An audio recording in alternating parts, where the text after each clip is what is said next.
Bonjour, merci de m'accueillir ici à l'URML de Martinique et j'en suis très heureux et honoré.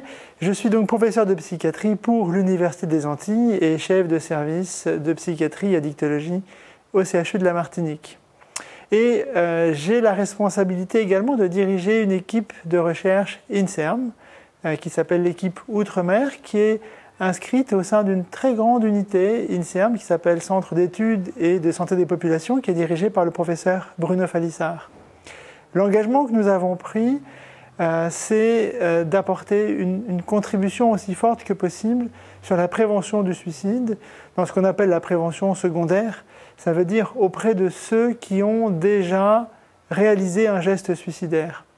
On s'inscrit là dans la continuité de travaux scientifiques qui ont été faits dans une partie du monde, notamment les Australiens, qui ont commencé à réfléchir sur cette problématique de la prévention du suicide sur un grand territoire qui est le leur, avec une dispersion des populations et donc une réflexion de comment optimiser les ressources de professionnels de santé par rapport à ce problème du suicide. Ça a donné donc sur la France hexagonale un travail de recherche qui a été conduit par le professeur Vivin du CHU de Lille, qui s'appelait le protocole ALGOS, qui était un algorithme de recontact des personnes après un passage à l'acte suicidaire aux urgences, avec un dispositif qui était essentiellement basé sur plusieurs appels téléphoniques ou des envois de cartes sur une année, en permettant à ceux qui étaient évalués de revenir vers un lieu de soins, et le lieu de soins qu'ils avaient choisi était les urgences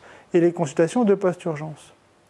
Ce travail a montré le bénéfice en termes de réduction du nombre de passages à l'acte suicidaire pour tous ceux qui avaient bénéficié de ce dispositif de recontact. L'engagement que nous avons pris pour l'outre-mer est d'apporter premièrement une extension de cette réflexion sur les territoires d'outre-mer qui n'avaient pas été associés à ce projet de recherche. Et donc dans la base de la réflexion, tout le monde, tous les patients qui seront inclus recevront les rappels et les recontacts par carte postale dans les cas où on n'a pas eu de réponse à l'appel téléphonique.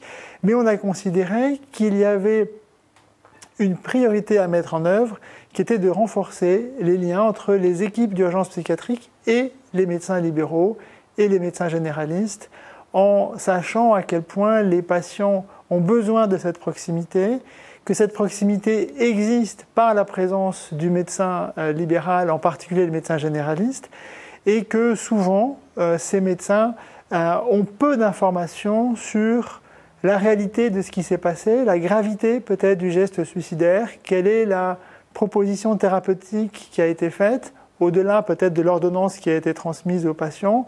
On sait qu'il y a encore un délai important entre les transmissions de courriers d'information et un sentiment que l'on a entendu à la fois de regret, parfois même de frustration, un petit peu du médecin qui ne sait pas ce qui s'est passé et du patient qui attend quelque chose de son médecin.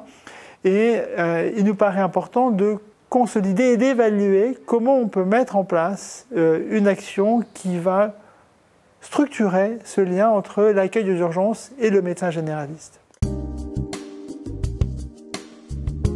Il est très important qu'on progresse aussi sur la façon de compter les décès par suicide. Et quand on parle de suicide, on parle effectivement de décès. Et on a à déplorer aujourd'hui en Martinique un suicide, donc un mort par suicide, une personne morte par suicide tous les 10 jours, et une personne tous les jours qui fait une tentative de suicide, en tout cas qui vient aux urgences. Le chiffre est peut-être plus important. Un certain nombre de patients ne viennent pas jusqu'aux urgences malgré une tentative de suicide. Alors, de façon très concrète, le patient qui vient aux urgences dans le cadre d'une conduite suicidaire ou d'une tentative de suicide va être reçu par l'équipe de psychiatrie.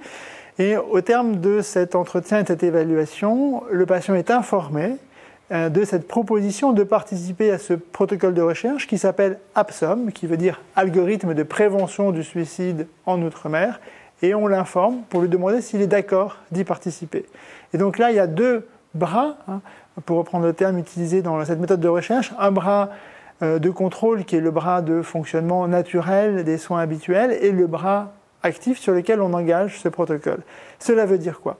Cela veut dire que dans le cas du bras actif, on va informer le médecin généraliste dans les 48 heures après l'hospitalisation.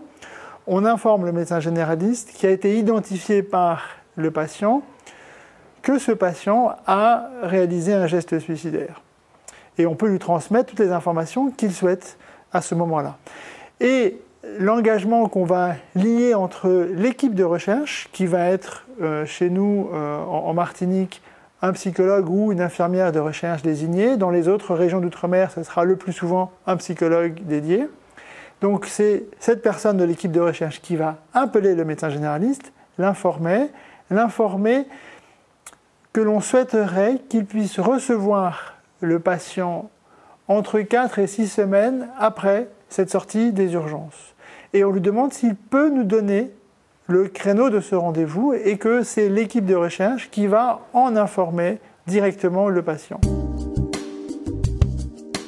L'URML se propose de faire le lien entre le psychiatre et le médecin généraliste en apportant la logistique pour avoir les numéros de téléphone, avoir l'email, pour que le psychiatre puisse joindre facilement le médecin généraliste, pour que la prise en charge soit vraiment efficace, centrée sur le patient. Alors cette aide sera extrêmement précieuse parce que précisément pour mettre en place cette action, il faut qu'on puisse avoir cette rencontre au moins téléphonique avec le médecin. Et en échange, la psychologue demandera au médecin de quoi il aurait besoin, qu'est-ce qu'il souhaiterait avoir comme aide, comme information pour la prise en charge thérapeutique de ce patient.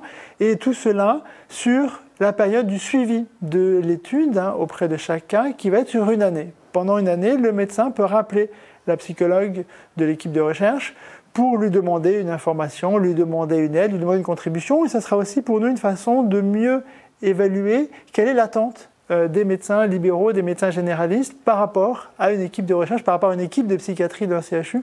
Quelle est leur attente de façon concrète pour aider dans le suivi de ce patient. Et je suis assez convaincu que les patients vont être sensibles à ce rapprochement entre les équipes libérales de médecine et de médecine générale et les équipes de psychiatrie et sentir qu'autour d'eux se construit quelque chose qui va les protéger et le patient suicidaire a besoin de retrouver ce sentiment de sécurité. Et le protocole va durer sur une année parce que c'est de façon épidémiologique, au cours de l'année qui suit le passage à l'acte suicidaire, que le risque est le plus important. Et donc, c'est vraiment dans ce temps-là qu'on va construire cette collaboration. Avec le fait que le patient sera dans les deux cas recontacté par la psychologue de recherche pour faire des évaluations. Une évaluation donc des caractéristiques psychopathologiques notamment, donc une première dans les 8 jours au-delà de la sortie de l'hospitalisation et ensuite à 3 mois, 6 mois et 1 an. Il y aura un recontact de l'équipe de recherche, représentée le plus souvent par la psychologue, et ça pour les deux bras.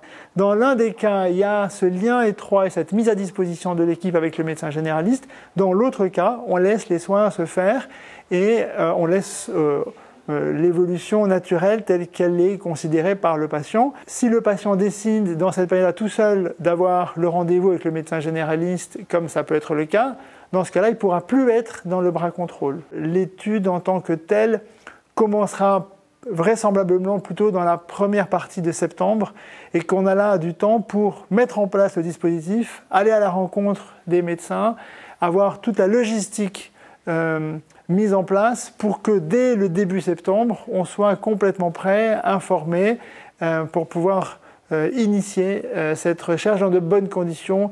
Il paraît peu raisonnable de commencer dans l'été où il y a une dispersion de nos ressources et qu'il vaut mieux consolider la démarche, se connaître, rencontrer les médecins et pouvoir démarrer de façon robuste en septembre. Parmi les actions importantes que l'on va, je crois, devoir construire ensemble, c'est proposer aux médecins qui le souhaitent de participer à des formations sur la crise suicidaire et quelles sont les stratégies, les attitudes thérapeutiques que l'on peut recommander, notamment ici en Martinique, et comment ça va se construire également avec le recours à ce protocole. La présentation du document PowerPoint de ce protocole ABSOM sera mise sur le site de l'URML très prochainement, de l'URML Martinique.